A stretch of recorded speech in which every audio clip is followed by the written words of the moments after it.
ঘুগনি এইভাবে সাজিয়ে গুছিয়ে খেয়েছেন? ঘুগনি বিভিন্নভাবে আমরা খেয়ে থাকি। নিরামিষ ঘুগনি, আমিষ ঘুগনি, সবুজ মটরের ঘুগনি বা হলুদ মটরের ঘুগনি। ঘুগনি যেমনই হোক, লুচির সাথে, পরোটার সাথে, মুড়ির সাথে, শুধু মুখে এক দারুণ উপাদেয় খাদ্য। ঘুগনি বানালে আমি এইভাবেই সবাইকে পরিবেশন করতে পছন্দ করি।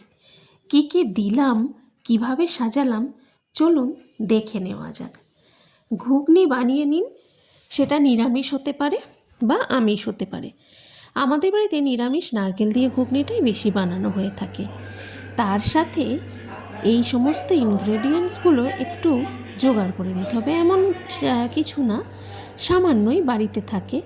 শসা, টমেটো, ধনেপাতা, পেঁয়াজ কুচি, তার সাথে লেবুর রস, গন্ধরাজ লেবু হলে তো দারুণ জমে যায়। আর তার সাথে দিতে পারেন চাট মশলা এবং ভাজা মশলা। আর তার উপর ঝুরি ভাজা ছড়িয়ে দারুণভাবে পরিবেশন করা যায়। আমি বাড়িতে যখনই ঘুগনিটা বানাই, একদম একটু বেশি করে বানাই। রাতের ডিনারে কিংবা সন্ধ্যেবেলা মুড়ি দিয়ে, কিংবা পরের দিন টিফিনেরটা নিলে এইভাবে নেওয়া যায় না, তখন নর্মালি নিতে হয়। কিন্তু বাড়িরটা আমি এইভাবেই বানিয়ে নিই। আর অসাধারণ খেতে লাগে।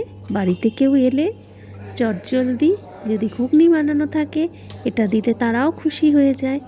সাথে মিষ্টি, সাথে কিছু স্ন্যাক্স আইটেম আরও অ্যাড করতে পারেন।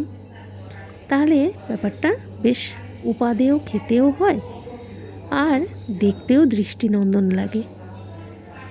দেখুন, আমি ঘুগনি প্রত্যেককে দিয়ে তার উপরে শসা, টমেটো, ধনেপাতা, কাঁচা লঙ্কা কুচি, পেঁয়াজ কুচি ছড়িয়ে দেওয়ার পর তারপরে এর ওপর ভাজা মশলা, বিট লবণ, লেবুর রস এবং ঝুরি ভাজা এই দিয়ে কমপ্লিট করে তারপর পরিবেশন করলাম।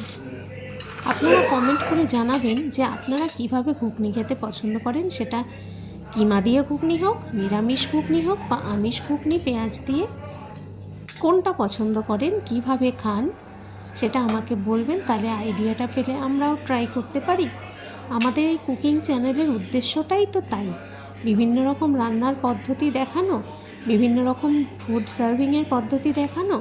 সেটার থেকে আমরা একে অপরের দেখে সমৃদ্ধ হই এবং নিত্য দিনে বাড়িতে কি রান্না হবে, কি খাবো, কিভাবে পরিবেশন করব, এই ঝামেলা থেকে অনেকটাই মুক্তি পাই। সবাই ভালো থাকবেন। একবার নিশ্চয়ই এইভাবে ট্রাই করে দেখবেন। আর যদি ভালো লেগে থাকে চ্যানেলটা সাবস্ক্রাইব করে নিন, পাশে থাকা বেল আইকনটি প্রেস করে নিন, যাতে সবার আগে আপনার কাছে পৌঁছে যাই। কমেন্টটা করতে ভুলবেন না কিন্তু, অতি অবশ্যই লাইক শেয়ার চাই, কেমন?